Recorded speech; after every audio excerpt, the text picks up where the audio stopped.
Ya, halo Sobat 100, masih ketemu dengan saya Lukman Hakim.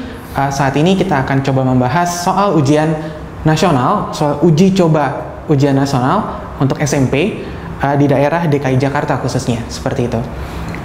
Baik, kita langsung saja mulai. Oke, di sini ada yang kita bahas di sini khususnya pada soal IPA fisikanya saja. Jadi kurang lebih ada 20 sampai 23 soal yang kita bahas. Oke, langsung saja kita bahas satu persatu ya. Kita mulai dari soal yang pertama. Di sini soalnya biasanya soal teori yang berkaitan dengan besaran dan satuan.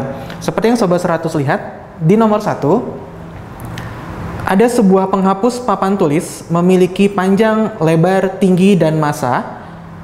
Maka besaran turunan yang dapat diperoleh dari data penghapus papan tulis tersebut adalah, nah Sobat 100 perlu diingat kembali. Di sini panjang, lebar, tinggi itu sama-sama besaran panjang. Jadi dengan satuan yang sama yaitu meter dalam satuan SI. Kemudian ada massa, satuannya adalah kilogram. Nah, sebenarnya ada satu lagi besaran yang biasanya Sobat 100 hafalkan yaitu waktu. Nah, karena tidak ada waktu, maka pilihan dari keempat jawaban ini kita eliminasi yang ada mengandung waktu. Contohnya, Sobat 100 lihat yang A. Di sini ada volume, berat, dan kecepatan. Ingat Sobat 100, kecepatan memiliki satuan meter per detik.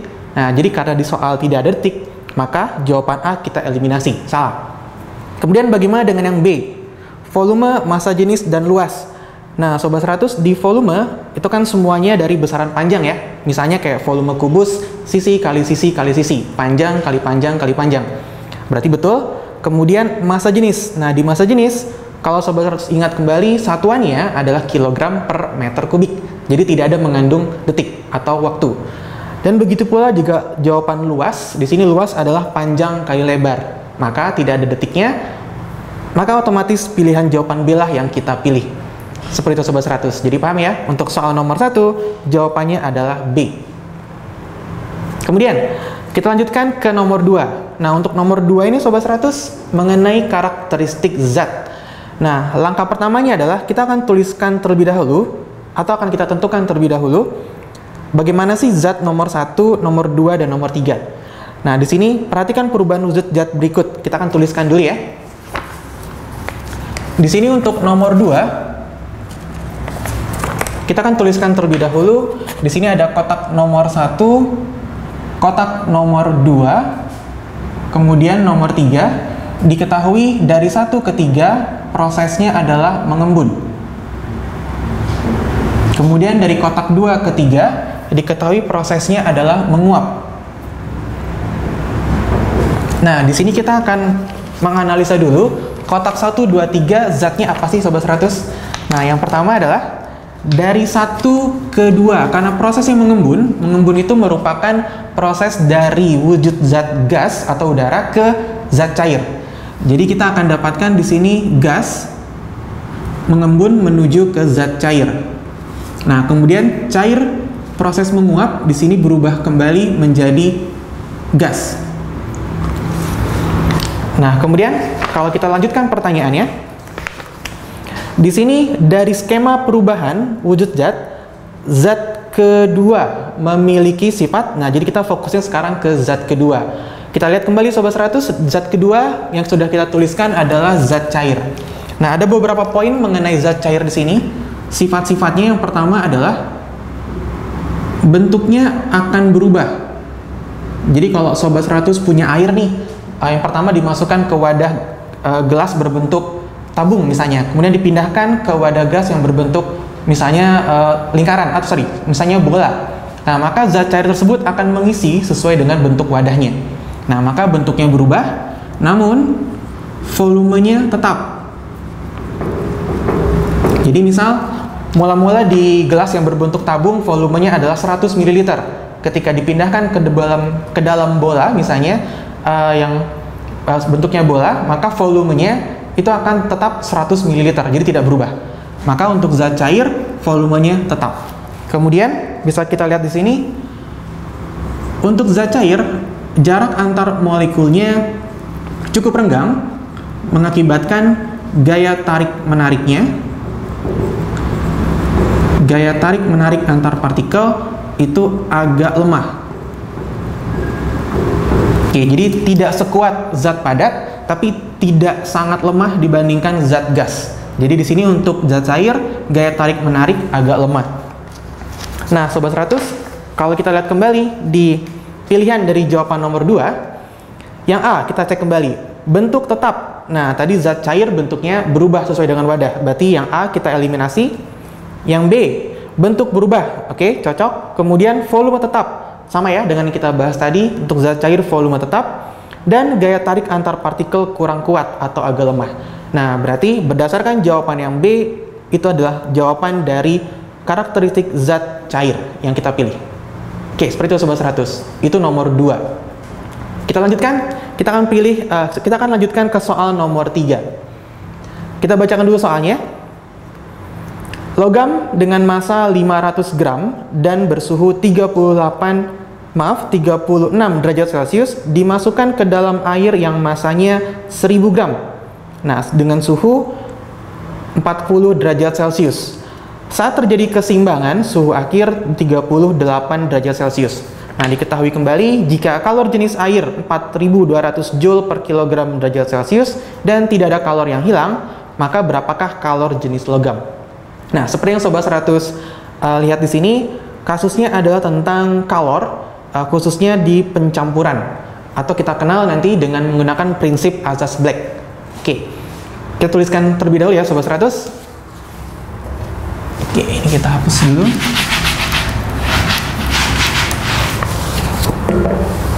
Baik, untuk nomor 3, ini adalah penerapan dari kasus pencampuran. Kita menggunakan Azaz-Black.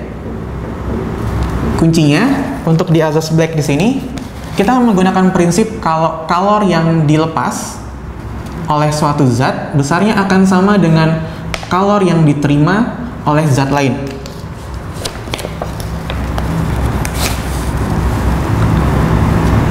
Oke, baik. Nah, sekarang kita akan gambarkan diagram pencampurannya. Di soal tadi diketahui ada sebuah logam. Ada sebuah logam yang bersuhu awal 36 derajat Celcius dengan massa 500 gram. Nah, ini dicampur dengan air yang massa awalnya 40 derajat Celcius yang bermassa 1000 gram. Dicampur sehingga mencapai suhu kesetimbangan sebesar 38 derajat Celcius. Nah, seperti yang Sobat 100 lihat, air bersuhu lebih tinggi dibandingkan logam, maka yang melepas sudah pasti yang air.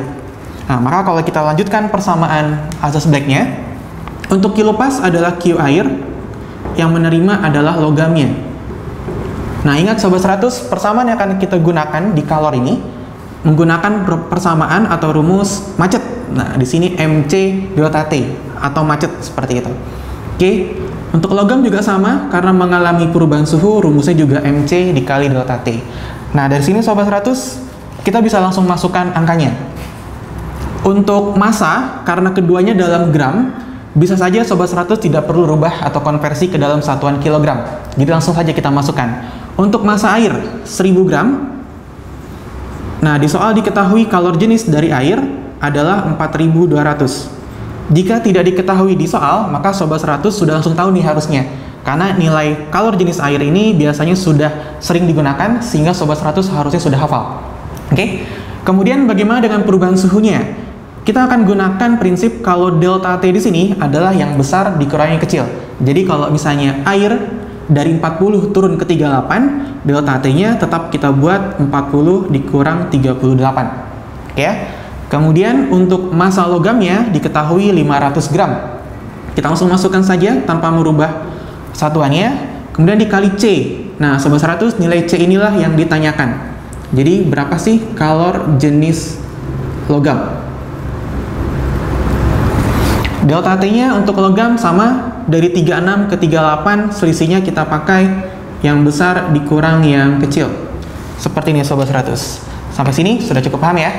Nah, kalau kita sederhanakan angkanya, di sini 1000 dan 500 bisa kita coret.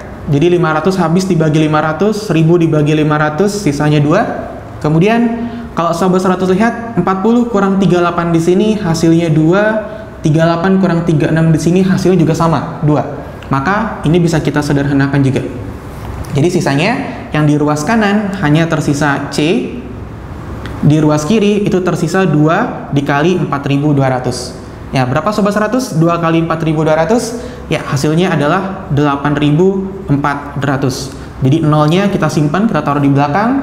2 kali 2-nya 4, 2 kali 4-nya 8. Jadi kalor jenis dari logam besarnya 8.400. Ingat dengan satuan Joule per kilogram derajat Celcius. Nah, seperti ini Sobat 100. Jadi kalau lihat di pilihannya, maka pilihan yang tepat adalah yang D, yaitu 8.400 Joule per kilogram derajat Celcius. Nah, sampai di sini Sobat 100, bagaimana? Paham ya? Kita baru sampai di soal nomor 3. Kita akan lanjut ke soal nomor 4. Oke, kita perhatikan kembali soal nomor 4 Sobat 100. Perhatikan grafik dan pernyataan kecepatan V terhadap waktu T dari sebuah benda berikut. Sobat 100 perhatikan grafiknya. Di sumbu Y-nya adalah kecepatan, di sumbu X-nya adalah waktu, dengan grafiknya terbagi menjadi bagian A, B, C, dan D. Nah, kemudian pernyataan-pernyataan sebagai berikut. Ada 1, 2, 3, 4. Di sini Sobat 100 diminta untuk mencari atau menentukan mana sih yang benar dari keempat pernyataan berikut ini. Apakah 1, 2, 3, atau 4? Nah, kali ini soalnya adalah berhubungan dengan tentang gerak lurus. Nah, seperti yang Sobat 100 ketahui, gerak lurus yang kita pelajari ada 2. Ada gerak lurus beraturan dan gerak lurus berubah beraturan. Oke, paham di mana bedanya 100? Maaf, paham di mana? Paham di mana bedanya Sobat 100? Oke, kita tuliskan terlebih dahulu ya.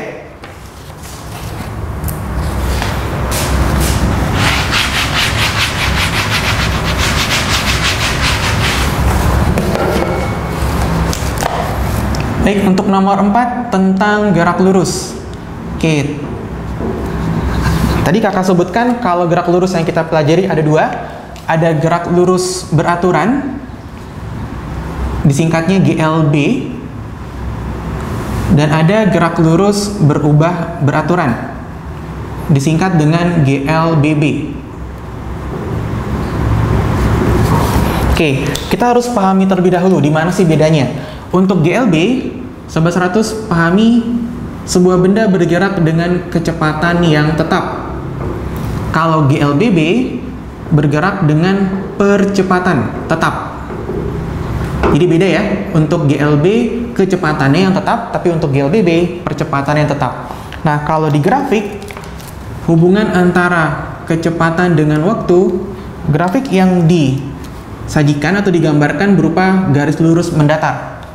Nah, kalau untuk GLBB, grafik hubungan V terhadap T bisa 2 macam. Yang pertama, grafiknya bisa naik ke atas, atau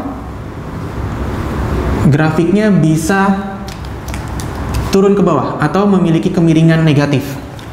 Nah, sebenarnya kata lain dari percepatan ada juga yang namanya perlambatan. Jadi kalau percepatan, kecepatannya bertambah, tapi kalau perlambatan, kecepatannya berkurang. Nah, seperti yang Sobat 100 perhatikan, grafik yang sebelah kiri mengalami percepatan karena nilai V-nya bertambah. Kebalikannya, grafik yang di sebelah kanan mengalami perlambatan karena kemiringannya negatif atau nilai V-nya berkurang. Nah, seperti itu Sobat 100. Nah, maka kalau kita perhatikan kembali, di sini nomor 4, bagian A, B, C, dan D. Nah, kita cek satu persatu pernyataannya. Untuk grafik A, benda bergerak lurus berubah beraturan dan mengalami percepatan. Nah, bagaimana Sobat 100 jika diperhatikan dengan grafik yang sebelah kiri ini? Sama kan ya? Oke, jadi di sini untuk yang A, pernyataan pertamanya betul. Grafik A bergerak lurus berubah beraturan dan mengalami percepatan. Oke, itu nomor 1. Pernyataannya betul. Bagaimana dengan pernyataan nomor 2? Grafik B, benda bergerak lurus beraturan dengan kecepatan tetap. Nah, Sobat 100 perhatikan B di sini garisnya mendatar. Nah, cocok dengan gambar grafik yang atas, yang pertama. Maka grafik yang B adalah GLB dengan kecepatan tetap. Maka pernyataan nomor 2 adalah benar. Oke, Kemudian bagaimana dengan pernyataan 3? Grafik C, benda bergerak lurus, beraturan, dan mengalami percepatan. Kita cek kembali. Yang C, grafik benda bergerak lurus, beraturan. Nah, kalau bergerak lurus, beraturan, harusnya kecepatannya tetap. Tidak ada percepatannya. Nah, maka yang nomor 3, pernyataannya salah.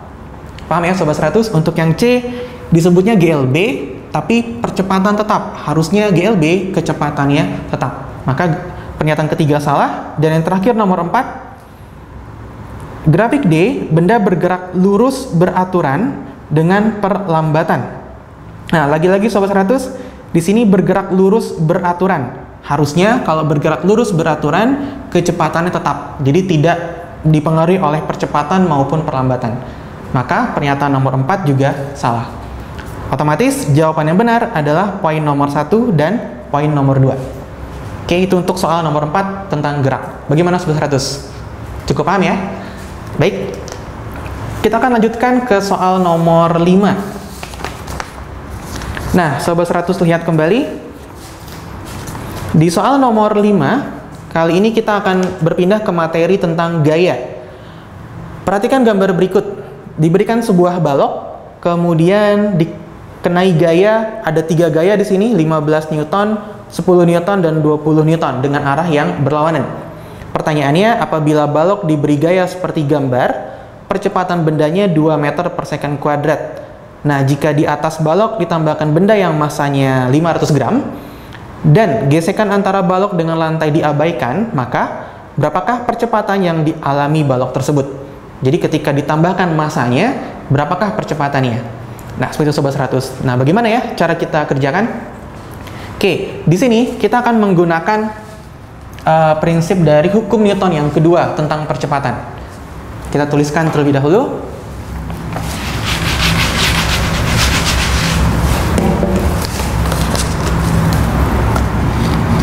Kali ini soal tentang hukum Newton yang kedua yang kita gunakan, yaitu hubungannya dengan percepatan.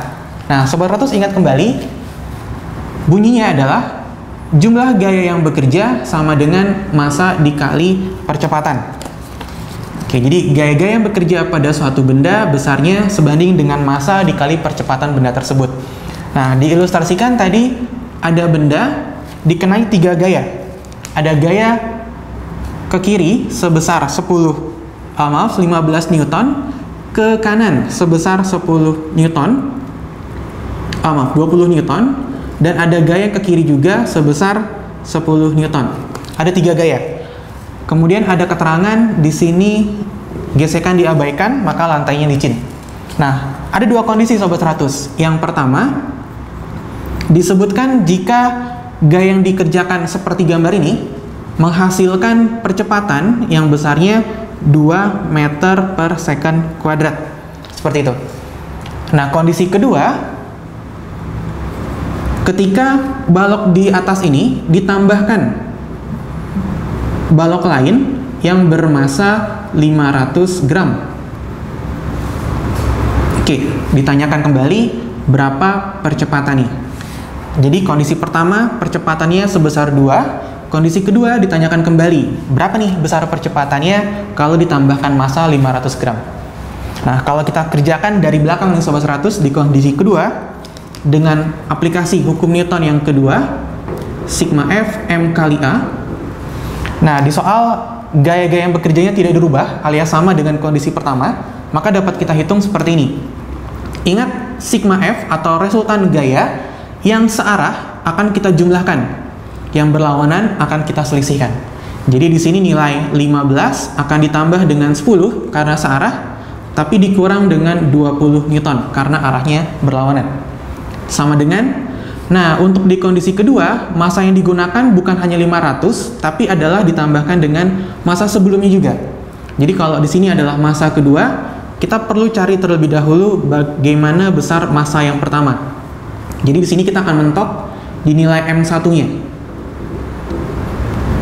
Oke, maka kita akan selesaikan dulu di kondisi yang pertama. Bagaimana cara mencari massa 1? Sama, kita akan menggunakan hukum Newton yang kedua. Di sini, sigma F sama dengan M dikali A. Sigma F-nya kita bisa kopas dari sini ya Sobat 100, nilainya 15 ditambah 10 dikurang 20. Masanya adalah yang mau kita cari, masa pertama, di mana nilai percepatannya sudah diketahui sebesar 2 meter per second kuadrat. Oke, kita hitung masa yang pertama. Sebelah kiri 15 tambah 20 hasilnya 25, dikurang 20 hasilnya adalah 5. Nah, dengan M1 dikali 2, maka Sobat 100 dapatkan nilai M1-nya adalah 5 per 2. Atau dalam desimal kita tuliskan 2,5 dengan satuan kilogram, satuan SI-nya. Oke, baru yang pertama. Kemudian dari M1 kita bisa masukkan ke persamaan yang kedua untuk mendapatkan nilai yang dicari, yaitu percepatan yang kedua. Kita hitung kembali Sobat 100. Ruas kiri 15 tambah 10, 25 dikurang 20 adalah 5. Kemudian sama dengan M1-nya sudah kita dapatkan di sini, 2,5. Kemudian ditambah dengan, M2-nya diketahui dalam satuan gram. Maka Sobat 100 bisa rubah terlebih dahulu ke dalam satuan kilogram sebesar 0,5. Ingat, gram ke kilogram dibagi 1000. Jadi, kita tuliskan di sini 0,5 dikali A2. Kita hitung, sebelah kiri tetap 5, 2,5 ditambah 0,5 adalah sebesar 3. Maka kita dapatkan di ruas kanan 3A2. Bagaimana dengan nilai A2-nya? Ya, tinggal kita bagi 5 dibagi 3. Seperti itu Sobat 100. Hasilnya adalah 5 per 3 meter per second kuadrat.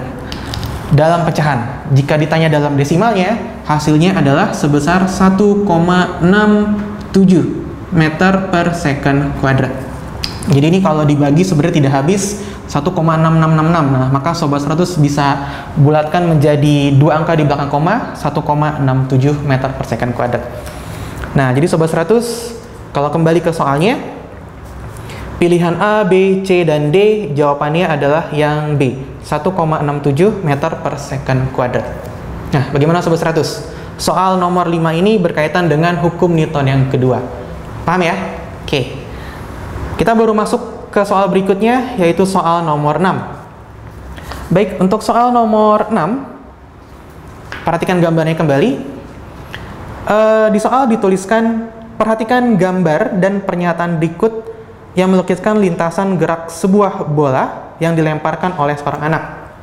Kalau Sobat 100 perhatikan, di sini membentuk lintasan parabola. Kemudian di sini diberi titik A, B, C.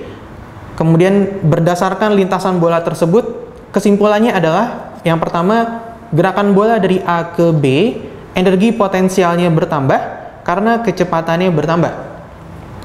Poin kedua, gerakan bola dari A ke B, energi potensialnya bertambah karena makin tinggi kedudukannya. Jadi ketinggiannya makin besar. Yang ketiga, gerakan bola dari B ke C sekarang, energi kinetiknya bertambah karena makin rendah kedudukannya. Jadi ketinggiannya berkurang.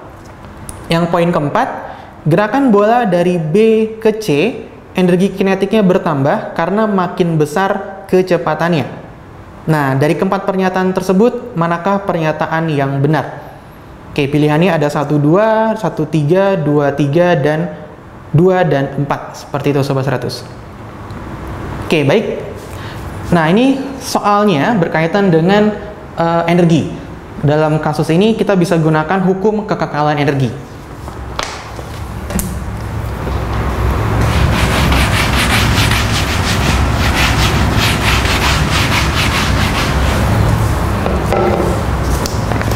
Untuk kasus nomor 6, kita akan gunakan hukum kekekalan energi. Khususnya energi mekanik. Nah, di mana nilai energi mekanik kita bahas terlebih dahulu adalah penjumlahan dari energi potensial dan energi kinetik. Nah, berarti di sini Sobat 100 harus paham terlebih dahulu atau ingat lagi bagaimana sih rumus dari energi potensial. Energi potensial yaitu berkaitan dengan massa dikali gravitasinya dikalikan dengan ketinggiannya. Jadi di sini nilai H merupakan nilai ketinggian atau kedudukan suatu benda dari acuan, biasanya dari tanah. Nah, kemudian energi kinetik persamaannya setengah dikali massa dikali kecepatan kuadrat. Jadi kalau energi potensial berkaitan dengan ketinggian, energi kinetik berkaitan dengan kecepatannya atau kelajuan benda tersebut. Oke. Jadi kalau Sobat 100 lihat kembali, nah di sini poin pertama, gerakan bola dari A ke B. Atau kita gambarkan saja di sini dari A ke B. Kemudian tadi ada di C di sini. Nah, dari A ke B. Dari A ke B di sini kan kalau Sobat 100 perhatikan ketinggiannya berubah atau kedudukannya berubah. Jadi kalau misalnya dalam soal dinyatakan gerakan bola dari A ke B energi potensialnya bertambah. Betul ya Sobat 100, energi potensialnya bertambah. Alasannya adalah karena ketinggiannya juga bertambah. Tapi kalau di poin 1 disebutkannya gerakan bola dari A ke B energi potensial bertambah karena kecepatannya bertambah. Berarti tidak cocok ya Sobat 100 ya. Karena energi potensial bertambah kalau ketinggiannya bertambah. Jadi poin 1 kita eliminasi. Poin kedua, gerakan bola dari A ke B energi potensialnya bertambah karena makin tinggi kedudukannya. Nah, jadi di sini A ke B energi potensial bertambah karena ketinggiannya juga bertambah. Maka pernyataan nomor 2 cocok, benar. Nah, jadi nomor 2 kita nyatakan benar. Oke ya. Poin ketiga, gerakan bola dari B ke C energi kinetiknya bertambah karena makin rendah kedudukannya. Nah, di sini energi kinetik hubungannya sama kecepatan, berarti yang ketiga bisa kita eliminasi dulu. Yang keempat, energi bola dari B ke C kinetiknya bertambah karena makin besar kecepatannya. Jadi benar di sini kinetik kalau kecepatan yang makin besar, energi kinetiknya juga makin besar atau bertambah. Maka dari keempat pernyataan ini bisa kita simpulkan poin nomor 2 dan 4 adalah pernyataan yang benar. Jadi jawabannya adalah 2 dan 4 dalam pilihan adalah D. Nah, seperti itu Sobat 100. Jadi untuk soal nomor 6 ini berkaitan dengan energi. Oke, bagaimana? Cukup paham ya? Oke, baik, kita lanjutkan ke soal nomor 7 Sobat 100. Jadi di soal ini mengenai pesawat sederhana jenis tuas. Jadi kalau Sobat 100 perhatikan gambarnya, di sini ada beban sebesar 600 Newton dengan kuasa 300 Newton. Dengan titik tumpunya, di sini ada tumpuannya berjarak 200 cm dari bebannya. Nah, di soal diminta jika titik tumpu digeser 10 cm mendekati titik beban, jadi digeser ke arah kiri ya Sobat 100. Agar tetap seimbang, maka apa yang harus dilakukan? Pilihan opsinya ada 4, di mana pilihannya antara menggeser kuasa mendekati titik tumpu, atau menambah kuasa atau mengurangi kuasa. Jadi berkaitan dengan besar kuasa yang diberikan atau besar lengan kuasa yang diberikan agar sistemnya tetap seimbang. Nah, bagaimana cara ngeceknya? Kita perhatikan gambar yang di papan tulis dulu Sobat 100. Jadi di sini soalnya sudah kita tuliskan kembali dengan beban 600 Newton, gaya 300 Newton, lengan bebannya 200 cm. Lengan kuasanya belum diketahui di soal, tapi diminta ketika di sini lengan bebannya akan berubah karena titik tumpunya digeser sejauh 10 cm. Oke, jadi kalau kita gambarkan, bebannya tetap 600 Newton, tapi lengan bebannya digeser 10 cm. Artinya, yang tadinya bernilai 200 cm menjadi dikurang dengan 10 cm sebesar 190 cm. Nah, otomatis Sobat 100, lengan kuasanya atau jarak dari titik tumpu ke kuasa juga berubah, semakin panjang atau semakin besar. Nah, kita gambarkan di sini, ini menjadi lengan kuasa yang kedua. Nah, karena lengan kuasanya berubah, otomatis gaya kuasanya juga bisa jadi berubah Sobat 100. Atau posisi dari gaya kuasanya harus kita geser, seperti itu, agar menyebabkan sistemnya tetap seimbang. Nah, opsi mana yang kita pilih, kita bisa cek satu persatu. Kita akan cek terlebih dahulu berapa besar lengan kuasa mula-mulanya. Masih ingat persamaan yang kita gunakan, yaitu berat dikali lengan beban sama dengan gaya dikali lengan kuasanya. Ini persamaan pada pesawat sederhana. Bebannya kita tuliskan sebesar 600 Newton. Satuannya tidak perlu kita tulis. Lengan beban sebesar 200 cm, gayanya diketahui di soal 300 dikali lengan kuasa yang mau kita cari. Nah, kita bisa sederhanakan terlebih dahulu. Nolnya kita coret 2, ruas kiri dan ruas kanan. Kemudian nilai 6 bisa kita bagi 3, sama-sama dibagi 3. 1, 6 dibagi 3, 2. Maka 2 kali 2 besarnya 400 dengan 0 yang tersisa 2 di ruas kiri.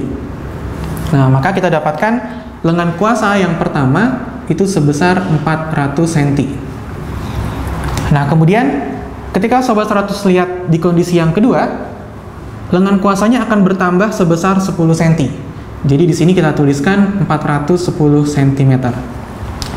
Nah, dari opsi soal yang diberikan tadi, ada yang menggeser kuasa, jadi mengganti lengan kuasanya, ada yang merubah besar kuasanya.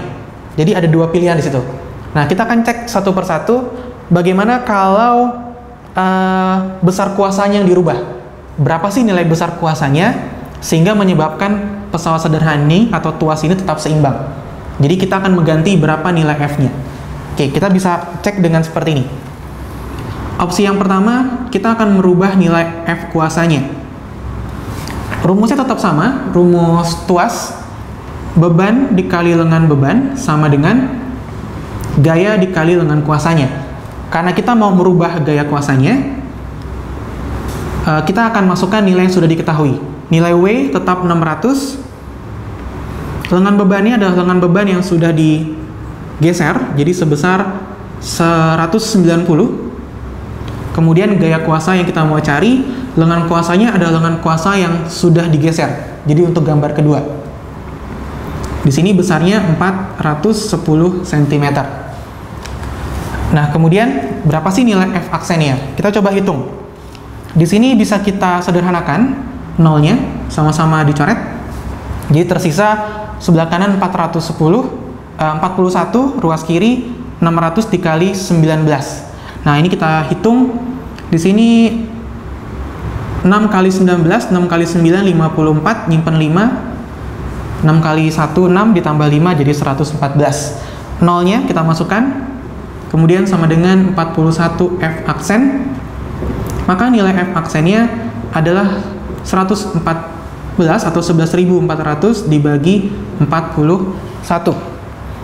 Nah, di sini Sobat 100 kita coba hitung ya.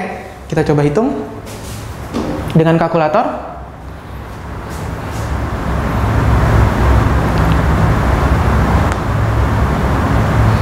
Karena di sini angkanya tidak cukup bagus. 11.400 dibagi dengan 41. Oke, hasilnya di sini mendekati nilai 278. Masih ada desimalnya, tapi kita bulatkan saja menjadi 278 Newton. Jadi ketika teman-teman hitung, ternyata nilainya ada desimalnya, maka teman-teman bulatkan saja ke bilangan ratusan atau puluhan terdekat. Jadi desimalnya tidak perlu dimasukkan. Nah, di sini ternyata opsi untuk mengganti nilai lengan kuasanya harus menjadi 278 Newton.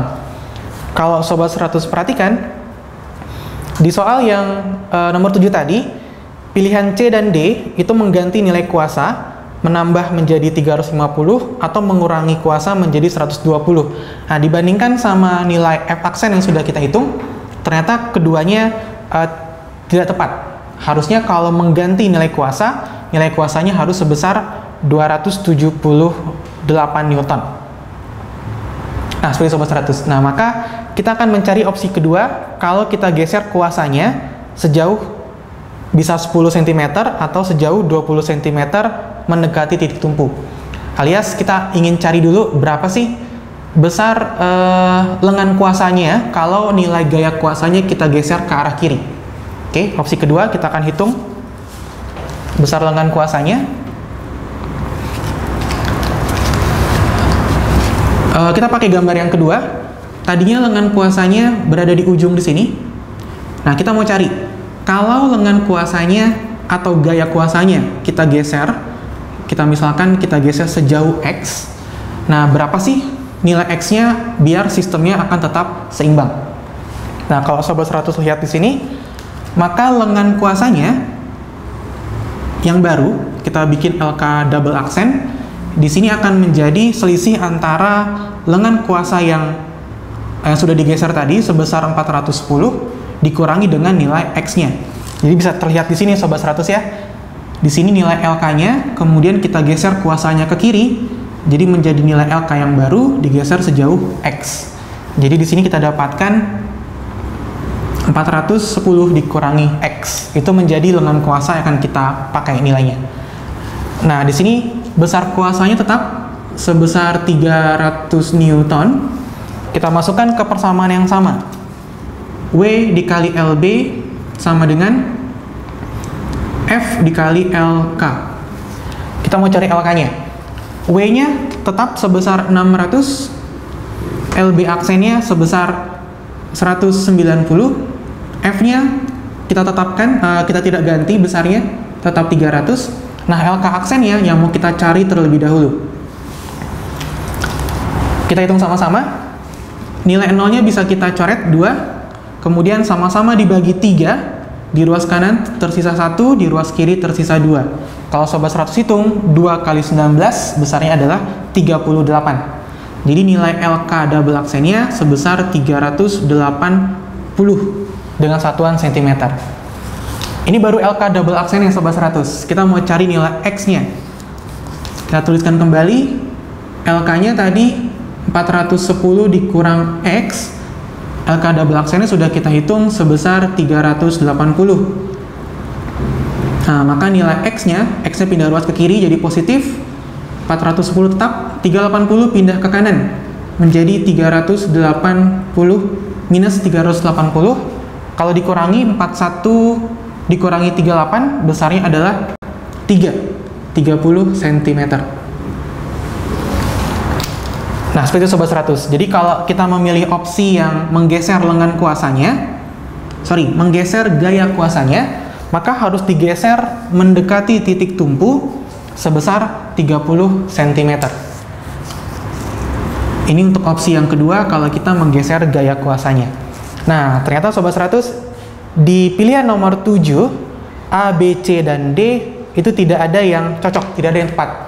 Jadi kalau kita mengganti gaya kuasa harus 278 Newton, kalau menggeser lengan kuasanya, menggeser gaya kuasanya, itu harus digeser sejauh 30 cm mendekati titik tumpu.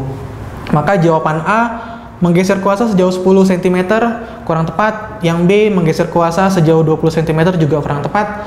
Maka nomor 7 soalnya bisa kita anulir. Nah, tapi sebenarnya jawabannya sudah kita dapatkan antara menggeser 30 cm mendekati titik tumpu atau mengganti gaya kuasa sebesar 278 Newton.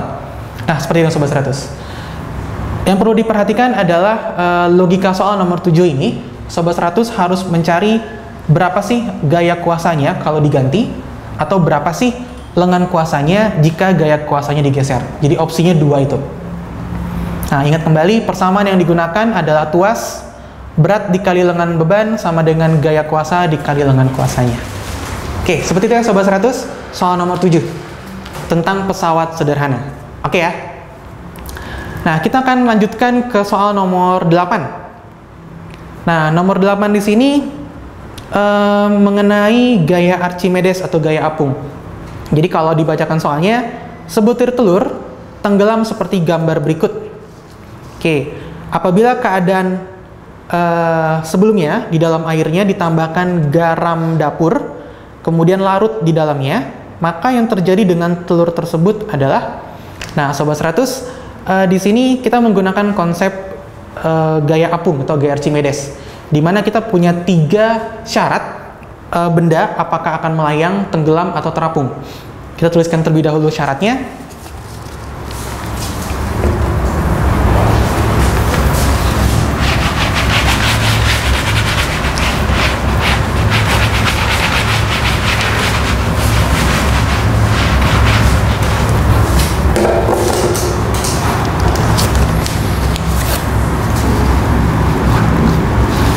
Oke, di bab tentang tekanan ini, kita punya 3 syarat benda apakah dia akan terapung, kemudian melayang, atau tenggelam. Terapung kalau massa jenis dari bendanya itu lebih kecil dibandingkan massa jenis zat cairnya. Kalau melayang, jika massa jenis bendanya sama dengan massa jenis zat cair, dan tenggelam jika massa jenis bendanya lebih besar dari massa jenis zat cairnya. Nah, di sini Sobat 100 coba pahami dan bisa dihafalkan. Jadi di kasus yang nomor 8 ini, telurnya dalam keadaan tenggelam. Oke, kalau keadaan tenggelam berarti massa jenis telurnya atau bendanya itu lebih besar daripada massa jenis zat cairnya. Nah, kemudian ketika ditambahkan garam dapur, nah apa yang terjadi? Nah, ingat kembali Sobat 100, garam dapur itu akan mempengaruhi nilai massa jenis dari airnya. Ketika ditambahkan, maka massa jenisnya akan menjadi lebih besar. Nah, ketika massa jenis zat cairnya menjadi lebih besar, maka kemungkinannya adalah benda akan melayang atau benda akan terapung, dikarenakan massa jenis zat cairnya bertambah. Seperti itu Sobat 100. Jadi, mungkin Sobat 100 juga pernah merasakannya ketika Sobat 100 misalnya berenang, antara berenang di air tawar sama berenang di laut. Nah, Sobat 100 akan lebih mudah untuk mengapung ketika berenang di air laut. Nah, karena dikarenakan gaya apungnya atau massa jenis dari zat cair itu lebih besar. Seperti itu. Maka jika kita lihat keempat pilihannya, untuk yang A tetap tenggelam karena massa jenis telur lebih besar dibanding massa jenis larutan air dan garam dapur. Nah, tadi yang kita katakan jika ditambahkan garam, harusnya massa jenis zat cairnya itu akan menjadi lebih besar, menyebabkan bendanya melayang atau terapung. Maka yang A kurang tepat. Yang B, tetap tenggelam karena gaya ke atas pada telur lebih kecil dibandingkan gaya ke bawah. Nah, tadi tertulisnya tetap tenggelam. Nah, maka kurang tepat juga Sobat 100. Yang C, melayang karena massa jenis larutan bertambah ketika ditambahkan garam dapur. Nah, yang C ini adalah sesuai dengan prinsip yang kita sampaikan tadi. Jadi, ketika ditambah dengan garam, massa jenis zat cairnya akan bertambah. Bisa menyebabkan telurnya atau bendanya melayang atau terapung. Maka pilihan jawaban yang tepat adalah yang C, yaitu melayang karena massa jenis larutan bertambah ketika ditambahkan garam dapur. Nah, bagaimana Sobat 100? Ini soal tentang tekanan, kasusnya tentang melayang, mengapung, atau tenggelam. Seperti itu. Paham ya? Baik, kita lanjutkan ke soal nomor 9. Oke, perhatikan kembali Sobat 100 di soal nomor 9 ini. Perhatikan gelombang transversal berikut ini.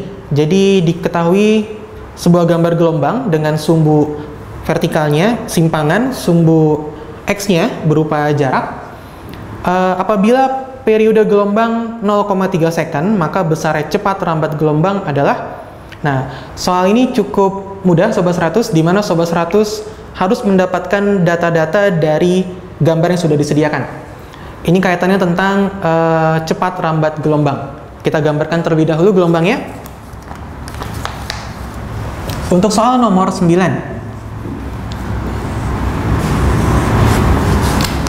Oke, diketahui gambar gelombangnya seperti berikut. Terdiri dari 3 bukit. Oke, seperti ini. Kemudian di sini ada nilai amplitudonya sebesar 0,2. Kemudian diketahui jarak dari posisi awal sampai ke posisi akhirnya 3,0 meter atau 3 meter saja. Kemudian periode gelombang diketahui sebesar 0,3 detik. Pertanyaannya, berapa cepat rambat gelombang? Nah, ingat kembali Sobat 100. Cepat rambat gelombang persamaannya adalah panjang gelombang dikali dengan frekuensinya. Atau bisa juga menggunakan panjang gelombang dibagi periode, di mana nilai frekuensi dan periode hubungannya adalah seperti ini. Frekuensi sama dengan 1 per periode. Nah, kemudian di soal baru diketahui nilai periodenya sebesar 0,3 second. Maka Sobat 100 akan menggunakan persamaan yang kedua, yaitu lambda dibagi periode. Nah, kemudian bagaimana dengan panjang gelombangnya atau lambdanya di sini? Jadi lambda adalah panjang gelombang. Di soal belum diketahui Sobat 100, karena yang diketahui adalah panjang gelombang secara keseluruhan. Sedangkan lambda atau panjang gelombang yang dimaksud adalah jarak dari satu bukit ditambah dengan satu lembah. Satu bukit ditambah dengan satu lembah. Ini adalah lambdanya, panjang gelombangnya.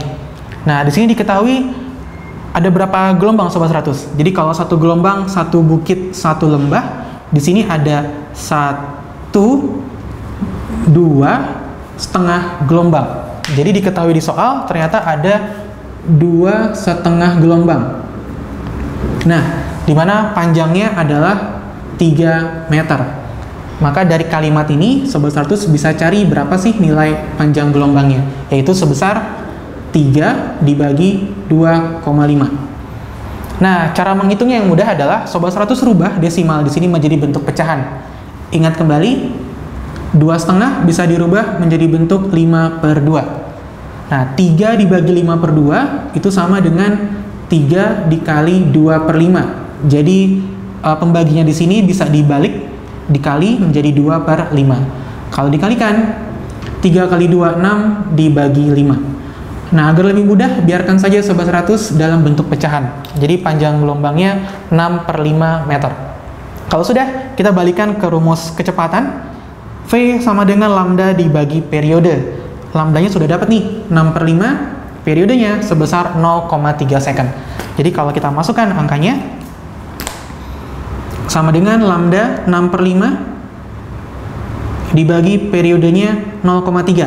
Nah, saya akan tuliskan menjadi 3/10 untuk mempermudah perhitungan. Jadi 0,3 dalam pecahan kita tuliskan 3/10. Dengan cara menghitung yang sama, dibagi 3/10 itu sama dengan dikali 10/3. Nah, di sini Sobat 100 akan lebih mudah untuk menghitungnya. Nilainya adalah 6 dibagi 3 bisa kita sederhanakan jadi 2. 10 dibagi 5 kita sederhanakan jadi 2 juga. Terakhir, 2 kali 2 besarnya adalah 4. Untuk satuan cepat rambat gelombang adalah meter per second. Jadi seperti ini Sobat 100, nilai cepat rambat gelombang dari soal nomor 9, yaitu 4 meter per second. Jadi kalau kita lihat kembali pilihan jawabannya, itu adalah pilihan jawaban yang B. Mudah ya, ingat kembali, rumus cepat rambat gelombang bisa lambda dibagi periode atau lambda dikalikan dengan frekuensinya. Kalau sudah oke, kita bisa lanjutkan ke dalam soal yang berikutnya, nomor 10. Nah, kita baru sampai soal nomor 10, Sobat 100. Masih cukup panjang ya. Oke, nomor 10. Di soal dituliskan apabila kita berada dalam suatu ruangan tanpa zat peredam suara, maka suara kita menjadi kurang terdengar jelas. Hal ini disebabkan oleh apa sih? Nah, Sobat 100 bayangkan jika Sobat 100 berada dalam sebuah ruangan tanpa peredam. Akibatnya adalah suara dari Sobat 100 akan akan mudah memantul karena tidak ada peredam suaranya. Jadi kalau misalnya Sobat 100 meneriakkan sesuatu, maka Sobat 100 akan mendengar suara pantulannya. Itu yang diakibatkan kalau dalam ruangan tidak terdapat zat peredam suara. Nah, kemudian apa yang menyebabkan suara kita kurang terdengar jelas? Kalau lihat dari pernyataan yang pertama, dinding ruangan menyerap suara kita. Pastinya salah. Karena tadi kalau tidak ada zat peredam suara, suara kita tidak akan diserap oleh dinding, melainkan akan terjadi pemantulan. Yang B, bunyi pantul datang bersamaan dengan bunyi asli. Bunyi pantul datang bersamaan dengan bunyi aslinya. Kalau dari kalimatnya, di sini berarti saat kita menyebutkan bunyi asli, bunyi pantulnya juga sudah terdengar. Rasanya agak kurang pas, karena yang ada adalah bunyi pantul terdengar setelah bunyi asli diucapkan semuanya, atau bunyi pantulnya terdengar hampir berbarengan, jadi tidak bersamaan banget, jadi hampir berbarengan atau bersamaan. Maka yang B bisa kita skip terlebih dahulu, kita cek yang C. Yang C, jika terjadi gema sehingga mengganggu bunyi asli. Kemudian yang D, terjadi gaung sehingga mengganggu bunyi asli. Nah, pemantulan yang kita pelajari ada dua Sobat 100, yaitu gema sama gaung. Kalau gema, yang tadi saya sampaikan, bunyi pantulnya terdengar setelah bunyi asli. Maka bunyi pantulnya akan terdengar jelas. Nah, ingat, gema, bunyi pantulnya terdengar jelas. Sedangkan di soal, bunyi aslinya atau suaranya itu menjadi kurang terdengar. Nah, disebabkan oleh apa? Disebabkan oleh pernyataan yang D, yaitu terjadi gaung sehingga mengganggu bunyi asli, di mana gaung itu terjadinya hampir bersamaan dengan bunyi aslinya. Jadi kalau kita mengucapkan kata 100 misalnya, nah maka bunyi pantul yang kita dengar itu tidak 100 juga, tapi mungkin hanya terdengar tusnya aja atau ratusnya saja, seperti itu. Maka menjadi kurang terdengar jelas. Jadi di jawaban nomor 10 ini, kesimpulannya adalah suara kita kurang terdengar jelas karena terjadi gaung sehingga mengganggu bunyi aslinya. Jadi jawaban yang tepat adalah yang D. Itu untuk soal nomor 10. Nah, ini kasusnya tentang bunyi Sobat 100. Biasanya sih kalau di soal UN itu antara aplikasi dari bunyi atau biasanya juga diminta untuk mengukur kedalaman laut biasanya. Oke ya. Kita lanjut ke soal nomor 11. Baik, di soal nomor 11. Oke, di sini sebuah benda diletakkan di depan cermin cekung. Ingat, cermin cekung. Ternyata sifat bayangannya yang terbentuk adalah nyata, terbalik, dan diperbesar 2 kali dari bendanya. Gambarnya seperti ini. Jarak bendanya 30 cm dari cermin cekung. Apabila kemudian benda digeser 15 menjauhi cermin, jadi digeser ke arah kiri dari gambar ini, bagaimanakah sifat dari bayangannya? Nah, seperti itu Sobat 100. Jadi ketika sebuah benda digeser menjauhi dari sebuah cermin cekung, bagaimana sifat yang dibentuk, sifat bayangan yang dibentuk oleh pemantulannya, seperti itu. Nah, soal seperti ini bisa kita kerjakan dengan mencari berapa nilai jarak bayangannya atau nilai S aksennya. Kita akan hitung sama-sama.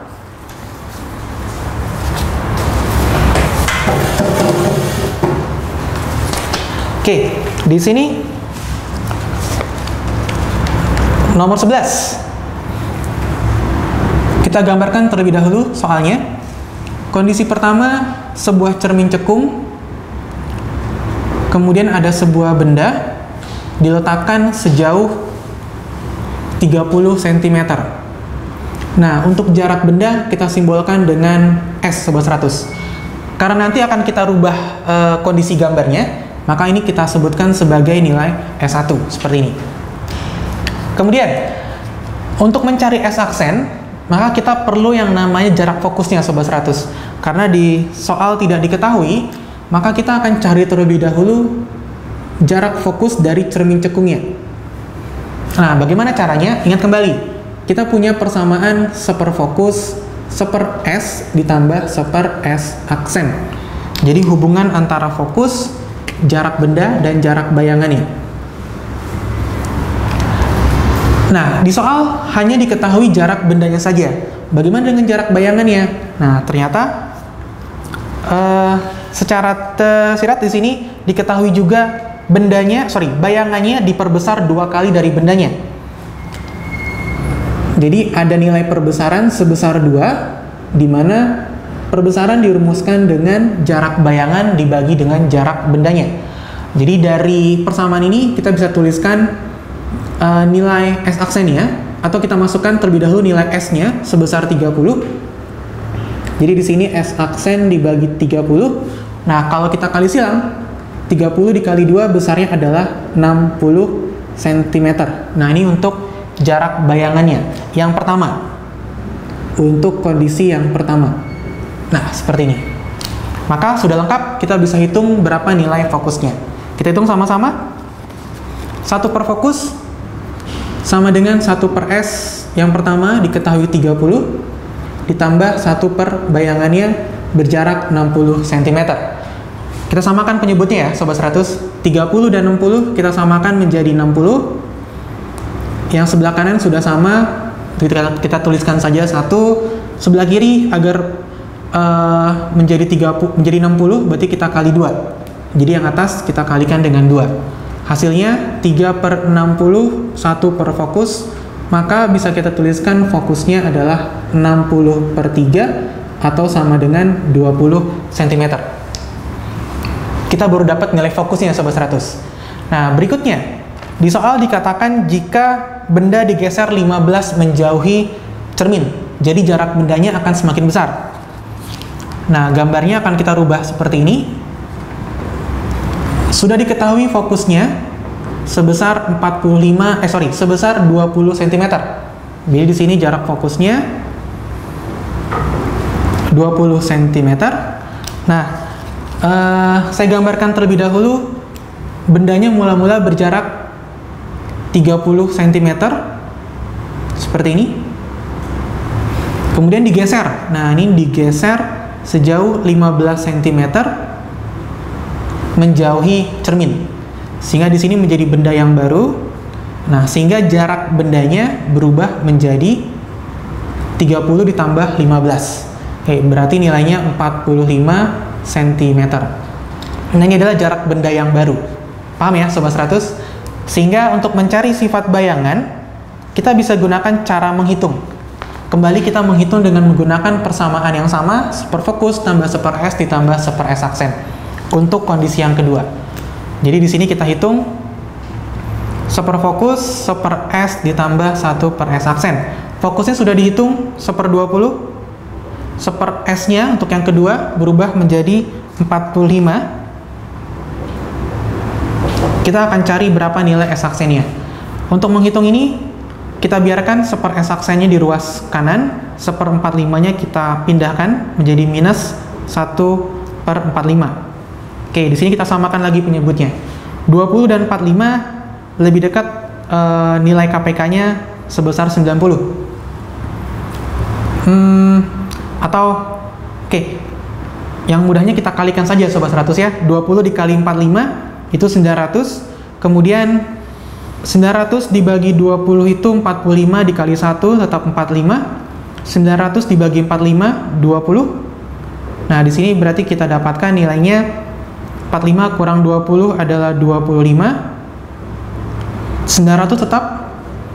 Jadi untuk mencari S aksennya kita balik. Jadi 900-nya di atas, 25-nya di bawah.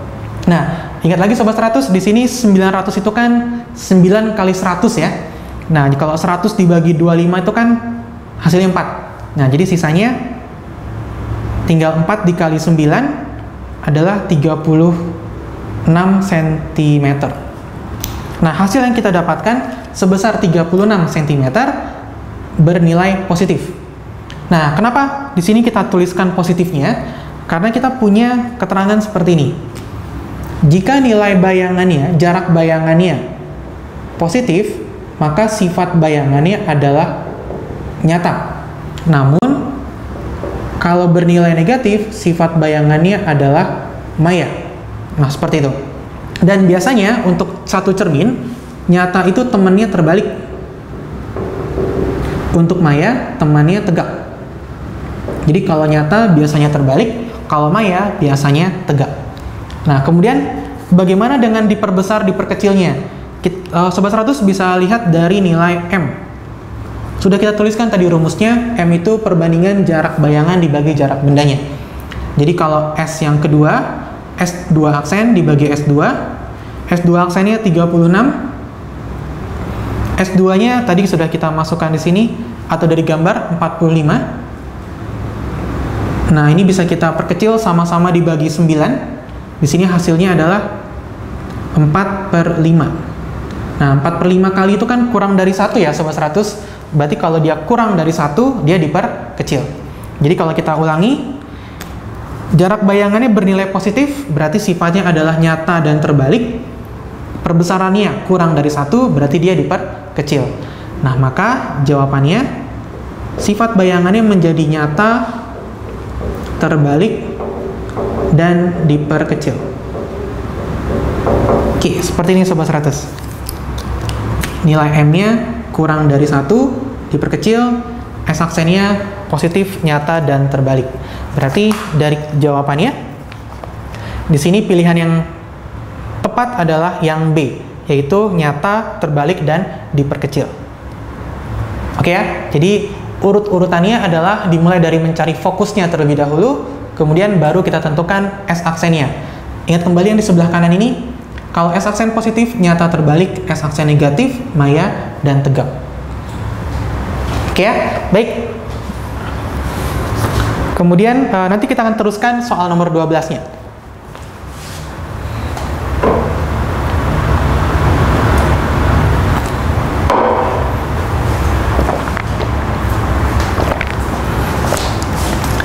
Oke, Sobat 100, kita lanjutkan soal nomor 12. Di sini kalau Sobat 100 perhatikan, nomor 12 terlihat ada dua muatan. Di sini muatan positif dan muatan negatif yang dipisahkan jarak sejauh R. Diketahui dua buah muatan terpisah sejauh R, maka terjadi gaya tarik-menarik sebesar F. Nah, jika kedua muatan diperbesar menjadi 2 kali semula, jadi masing-masing menjadi 2 kalinya, kemudian jarak antar kedua muatan menjadi 1/3 R, berapakah gaya tariknya? Nah, soal nomor 12 ini tentang atau masuk ke dalam materi listrik statis, Sobat 100. Lebih tepatnya ke gaya elektrostatis. Nah, untuk mencari gaya tariknya menjadi berapa ketika jaraknya dirubah, kita akan gunakan persamaan hukum Coulomb. Kita akan tuliskan terlebih dahulu. Untuk nomor 12. Oke, diketahui muatan positif Q, muatan negatif Q dipisah sejauh R menghasilkan gaya F. Nah, hukum Coulomb yang berlaku seperti ini, Sobat 100. K dikali Q1 dikali Q2 dibagi dengan jaraknya pangkat 2. Oke, ini menjadi hukum Coulomb yang perlu Sobat 100 hafalkan. Sampai di sini paham ya? Kemudian di soal dikatakan kalau jaraknya diperkecil menjadi 1/3 R dan muatannya diperbesar masing-masing menjadi 2. Jadi kalau kita gambarkan, muatannya menjadi 2Q, muatannya menjadi 2Q, dan jaraknya diperkecil. Diperkecil menjadi 1/3 R. Nah, bagaimana cara mengerjakannya? Kita masukkan kembali ke rumus hukum Coulomb yang ada, Sobat 100. Oke, jadi kita review dulu. Tadi nilai yang pertama, gayanya sebesar F jika muatannya sebesar Q, Q dan jaraknya sebesar R. Nah, untuk kondisi kedua, dengan rumus yang sama, tapi sekarang nilai Q-nya menjadi 2 kalinya untuk masing-masing, dibagi dengan jaraknya menjadi 1/3 kalinya. 1/3 pangkat 2, seperti ini. Jadi kalau kita rapikan bentuknya, di sini 2 kali 2, 4. 4K kali Q dikali Q dibagi dengan 1/3 R kuadrat. 1/3 dikuadratkan hasilnya adalah 1/9. Jadi 1/9 R pangkat 2. Nah, di sini 1/9-nya akan sama nilainya kalau kita kalikan dengan 9. Jadi 4 dikali 9 hasilnya 36 K kali Q per R kuadrat. Nah, seperti ini, Sobat 100. Kalau diperhatikan kembali, nilai K, Q per R kuadrat, ini nilainya sama, Sobat 100, dengan nilai F yang sudah ditentukan sebelumnya. Jadi, nilai K, Q per R kuadrat di sini kita tuliskan sebagai F. Hasilnya adalah 36F. Jadi, ketika muatannya dijadikan 2 kalinya masing-masing, dan jaraknya diperkecil menjadi 1/3-nya, ternyata gayanya menjadi 36 kali gaya semula. Nah, ini adalah nilai gaya tarik kedua muatan ketika muatan dan jaraknya dirubah. Jadi kalau perhatikan soalnya kembali, Sobat 100, nah di sini jawabannya adalah yang D, 36F, seperti itu. Bagaimana? Cukup paham ya? Jadi kita gunakan di sini hukum Coulomb. Gaya sama dengan nilai konstanta dikali kedua muatan dibagi dengan jarak pisahnya. Oke ya? Baik, soal nomor 12 selesai. Kita akan lanjutkan ke soal nomor 13.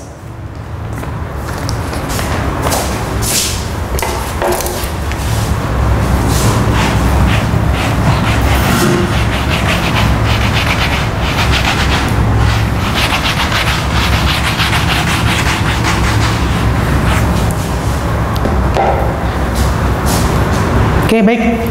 Kembali Sobat 100, perhatikan soalnya di soal nomor 13. Oke, jadi di sini diketahui ada sebuah rangkaian lampu yang tersusun dari empat lampu. Masing-masing hambatannya ada yang berbeda-beda, seperti itu. Ditanyakan urutan daya lampu dari yang paling kecil ke yang paling besar. Jadi dari keempat lampu ini kita diminta untuk mengurutkan daya lampu yang paling kecil ke yang paling besar. Nah, bagaimana menyelesaikan soal ini? Langkah pertama kita akan lakukan atau kita akan mencari terlebih dahulu berapa sih nilai hambatan total dari lampu tersebut. Hambatan total pada rangkaian tersebut. Oke, kita akan gambarkan ulang rangkaiannya.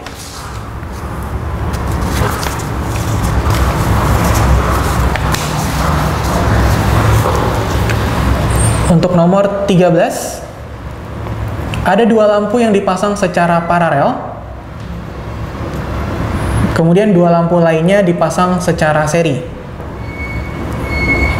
Oke, diberi sebuah sumber tegangan namun tidak diketahui berapa nilai tegangannya.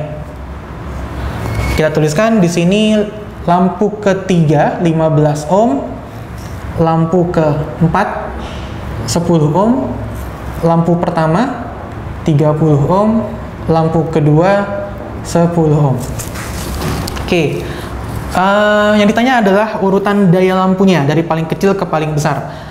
Nah, Sobat 100 perlu ingat kembali, daya lampu itu dilambangkan dengan P.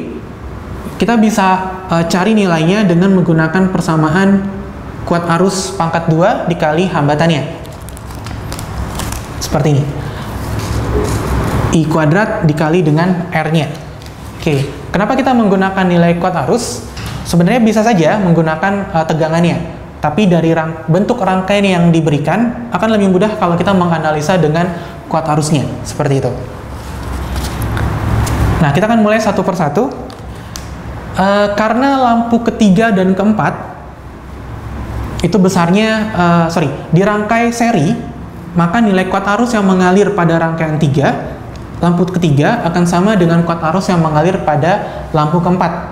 Nah, dengan menggunakan persamaan ini akan lebih mudah untuk mengecek mana sih yang lebih terang atau daya yang lebih besar, lampu 3 atau lampu 4. Dengan persamaan yang ada, kita cari terlebih dahulu daya pada lampu ketiga. Kita misalkan, kuat arus yang mengalir dari baterai adalah sebesar I. Maka, untuk lampu ketiga, I3 kuadrat dikali R ketiga, hasilnya adalah I kuadrat dikali lampu ketiga sebesar 15 ohm. Nah, jadi di sini bisa dituliskan 15 I kuadrat. Sampai di sini, paham ya Sobat 100? Kita misalkan tadi arus yang keluar dari baterai atau yang melewati lampu ketiga sebesar I. Dengan persamaan daya yang sudah kita tuliskan, I kuadrat dikali R, hasilnya adalah 15 I pangkat 2. Kemudian untuk lampu keempat, di sini lampu keempat akan kita tuliskan I 4 pangkat 2 dikali hambatan lampu keempat. I keempat sama dengan I ketiga ya Sobat 100, karena kedua lampu tadi disusun secara seri. Nah, maka kuat arusnya sama, I kuadrat dikali hambatan keempat sebesar 10, hasilnya adalah 10 I pangkat 2. Nah, dari dua lampu ini saja Sobat 100 sudah bisa menentukan ternyata lampu ketiga dayanya lebih besar, 15 I kuadrat dibandingkan lampu keempat 10 I pangkat 2. Oke. Kemudian bagaimana dengan lampu kedua dan lampu pertama? Mana sih yang lebih besar? Nah, di sini Sobat 100 perlu ingat kembali hubungan antara I kuat arus dengan hambatan. Itu ada di hukum Ohm, di mana nilai V sama dengan I kali R, atau Sobat 100 lebih enak menghafalnya sebagai VIR. Jadi V sama dengan I kali R. Nah, untuk lampu ke-1 dan kedua disusun secara paralel. Kalau paralel, ingat kembali, paralel nilai V sama. Seperti ini. Kalau V-nya sama, maka Sobat 100 bisa hubungkan jika nilai kuat arus sama R-nya itu berbanding terbalik. Jadi jika hambatannya yang dilewati besar, maka kuat arusnya kecil. Tapi kalau hambatannya kecil, maka kuat arusnya besar. Jadi kalau Sobat 100 lihat rangkaiannya kembali, di sini nilai I akan terpecah menjadi dua. Anggaplah di sini I1, di sini akan mengalir sebesar I2. Nah, dari pernyataan yang sebelumnya, I berbanding terbalik sama R, jika hambatan 1 memiliki besar hambatan yang lebih besar, maka nilai I-nya akan menjadi lebih kecil. Nah, dia langsung berbanding terbalik Sobat 100. Kalau Sobat 100 perhatikan, hambatan pertama itu 3 kalinya hambatan yang kedua. Ingat kembali, saya tuliskan di sini, hambatan yang ke-1 itu 3 kali hambatan yang kedua. Karena kuat arusnya berbanding terbalik sama hambatannya, Sobat 100 boleh tuliskan menjadi, berarti nilai kuat arus yang pertama itu 1/3 dari kuat arus yang kedua. Seperti ini Sobat 100. Jadi I1 sama dengan 1/3 I2. Karena hambatan dan kuat arus berbanding terbalik. Diingat ya. Jadi bisa kita tuliskan bagaimana dengan daya pada lampu pertama dan lampu kedua. Seperti ini. Nah, di sini rumus yang sama kita gunakan, I1 kuadrat dikali R-nya, I2 kuadrat dikali R2. Jadi kalau kita hitung secara bersamaan, di sini nilai I1 kuadrat berarti, di sini nilai R1-nya sebesar 30. Berarti I1 dikali 30 hasilnya adalah 30 I1 kuadrat. Kemudian untuk nilai I2-nya, R2-nya sebesar 10, jadi 10 I2 kuadrat, seperti ini. Nah, kalau Sobat 100 perhatikan, karena di sini nilai I1-nya yang paling kecil, kita coba rubah saja nilai I1-nya dalam variabel I2. Jadi kalau kita teruskan hitungannya, 30, I1-nya adalah 1/3 I2, jangan lupa dikuadratkan. 1/3 kuadrat adalah 1/9. Jadi kalau Sobat 100 kalikan dengan 30, hasilnya adalah 30/9 I2 kuadrat. Nah, seperti ini Sobat 100. Jadi, dibandingkan antara lampu 1 dan lampu 2, ternyata nilai yang lebih besar dayanya adalah nilai dari daya lampu yang kedua, karena di sini nilainya 10. Kalau yang daya lampu pertama kan 30 bagi 9 itu mendekati nilai 3, jadi kurang dari 4. Jadi masih lebih besar daya lampu yang kedua. Seperti itu Sobat 100. Sampai di sini cukup paham ya Sobat 100? Kemudian kuat arus di I2 itu kan hasil dari pecahan, terbagi dari nilai kuat arus yang pertama, nilai I di sini. Nah, otomatis nilai I2 akan lebih kecil dibandingkan nilai I. Jadi kalau dikalikan pun, nih hasilnya akan lebih kecil dibandingkan nilai daya pada lampu keempat. Karena nilai I2 di sini sekali lagi adalah pecahan atau pembagian dari nilai kuat arus mula-mula. Sehingga kalau kita simpulkan, nilai yang terbesar adalah nilai P3, dikarenakan nilainya 15 kali I kuadrat. Kemudian yang terbesar kedua adalah nilai P4. Kemudian dibandingkan dengan P2, nilai P4 masih lebih besar. Kenapa? Karena nilai kuat arus pada rangkaian lampu yang kedua, itu nilai I-nya adalah hasil pecahan dari nilai kuat arus mula-mula. Oke, sehingga otomatis nilainya menjadi lebih kecil. Dan terakhir adalah nilai daya pada lampu yang pertama. Seperti Sobat 100.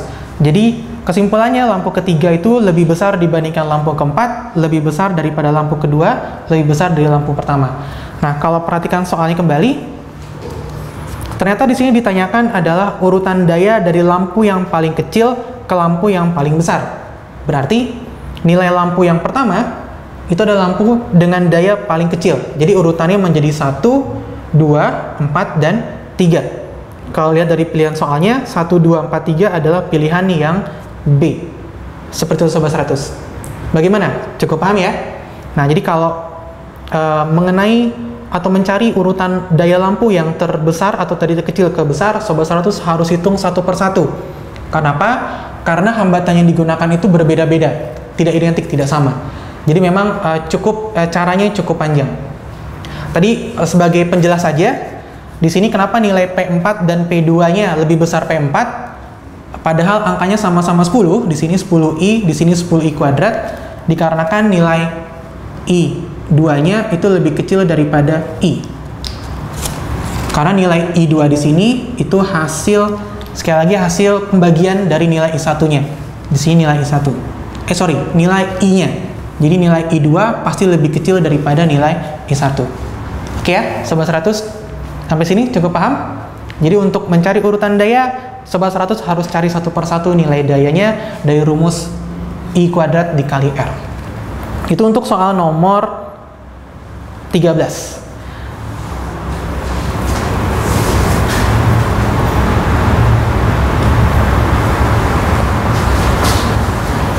Oke, baik. Kita akan lanjutkan ke soal nomor 14. Oke, perhatikan kembali soalnya Sobat 100 nomor 14. Di sini air dengan kalor jenis 4200 Joule per kilogram derajat Celcius memiliki massa 5 kg bersuhu 30 derajat Celcius. Dipanaskan dengan pemanas air yang memiliki daya 100 watt selama 7 menit. Maka berapakah suhu akhirnya? Tentang kalor, tapi dihubungkan dengan pemanas air. Jadi kita hubungkan antara energi dari kalor dengan energi listriknya. Nah, bagaimana persamaannya? Kita coba tuliskan.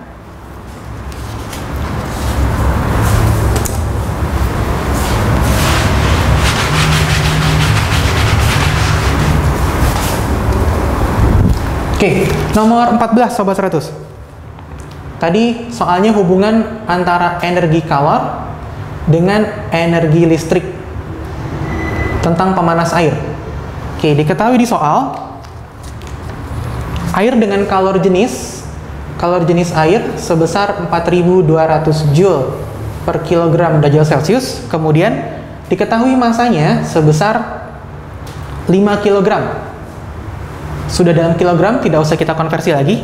Diketahui dalam suhu atau mula-mula bersuhu 30 derajat Celcius untuk air. Kemudian dipanaskan dengan pemanas air yang berdaya 100 watt.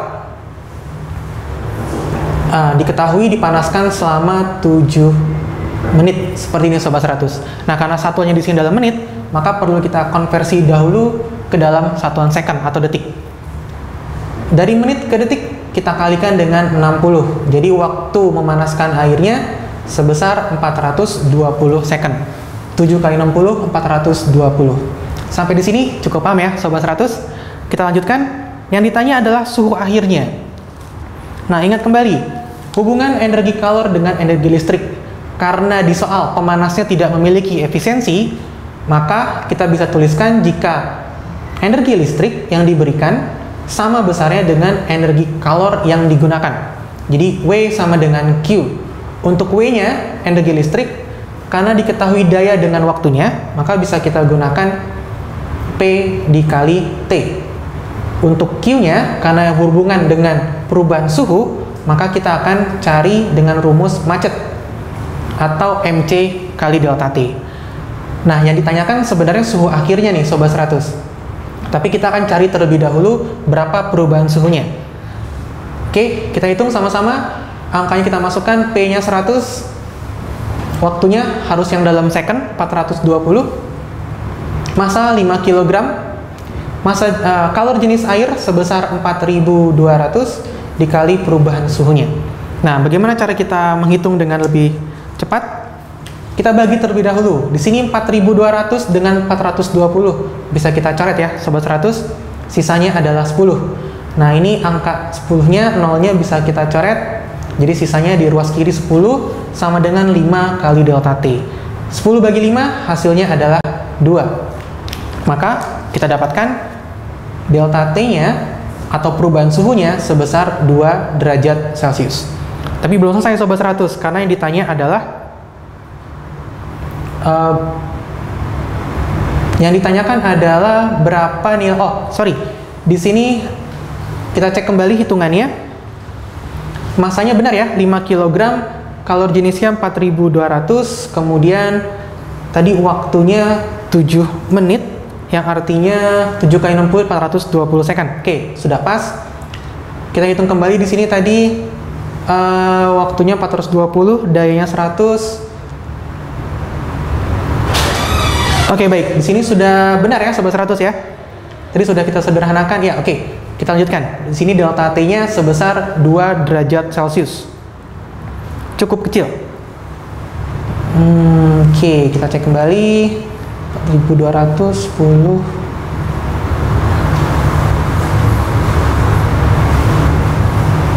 Oke, sudah tepat.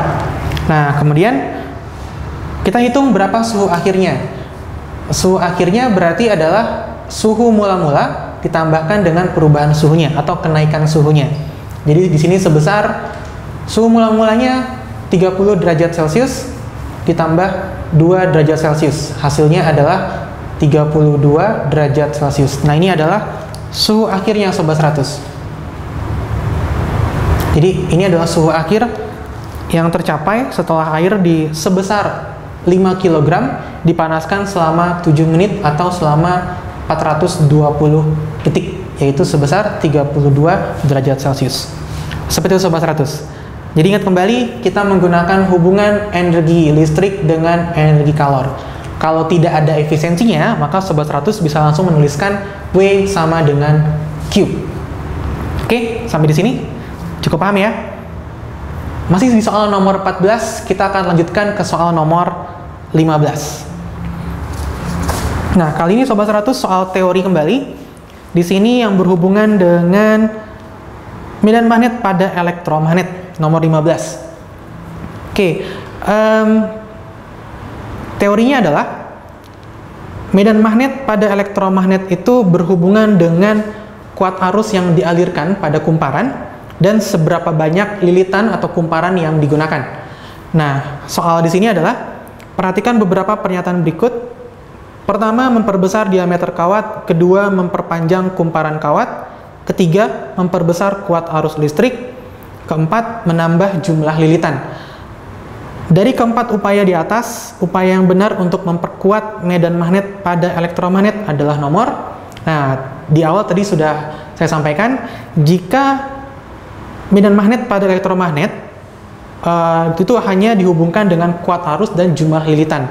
Maka untuk memperkuat medan magnetnya, pilihan yang tepat adalah nomor 3 dan nomor 4, yaitu memperbesar kuat arus listrik dan menambah jumlah lilitannya. Seperti itu Sobat 100. Jadi cukup 2 poin saja. Medan magnet pada elektromagnet itu berhubungan dengan kuat arus dan jumlah lilitan. Jadi sekali lagi, nomor 15 jawabannya adalah 3 dan 4, alias jawaban yang D. Cukup mudah ya Sobat 100 ya. Itu untuk nomor 15. Kemudian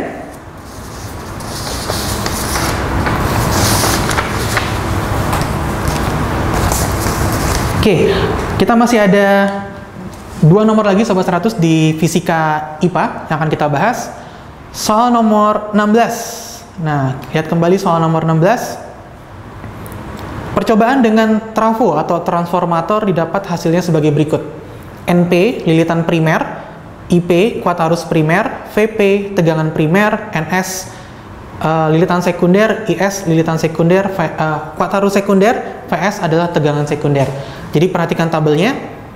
Berdasarkan dari data tersebut, maka nilai X dan Y berturut-turut adalah, nah pilihannya A, B, C, D, dan disuruh dituliskan bagaimana jenis trafonya. Kita akan tuliskan terlebih dahulu data-data yang ada dan bagaimana sih perbedaan antara trafo step up dengan trafo step down. Kita tuliskan terlebih dahulu.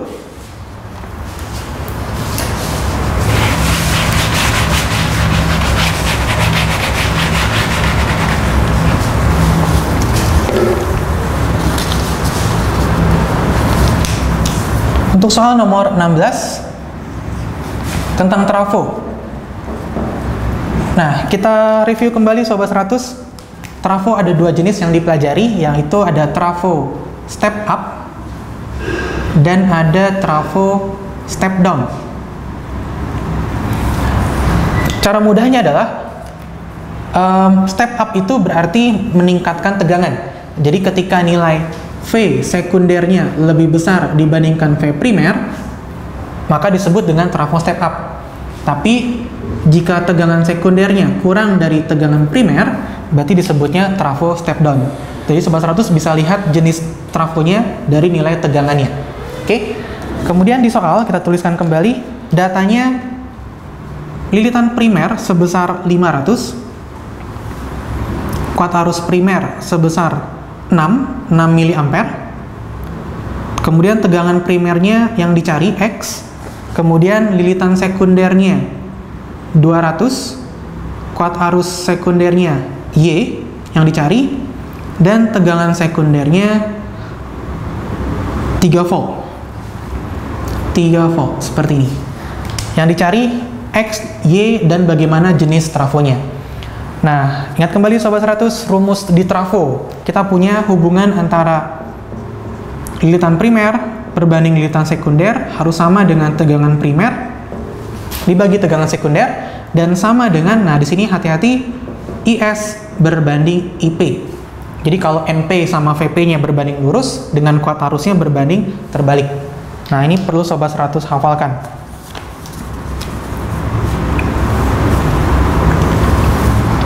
Oke, kita akan cari terlebih dahulu berapa nilai VP-nya. Kita akan gunakan hubungan lilitan dengan tegangan. Kita lakukan seperti ini. NP per NS sama dengan VP per VS. NP dan NS sudah diketahui di soal. Kita masukkan angkanya. Di sini 500 dibagi 200 sama dengan VP-nya yang dicari nilai X, kemudian VS-nya di sini nilainya adalah 3 volt. Oke, kita masukkan angkanya.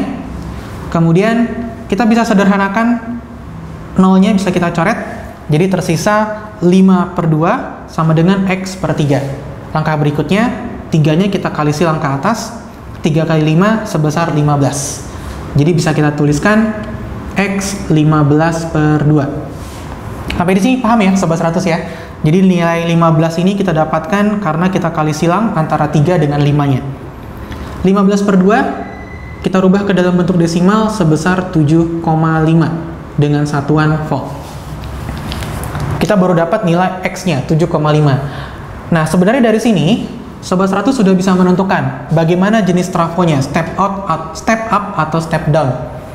Karena nilai VP-nya 7,5, nilai VS-nya 3. Berarti yang lebih besar adalah nilai VP-nya, betul. Berarti kalau VP lebih besar, maka dia termasuk jenis trafo step down.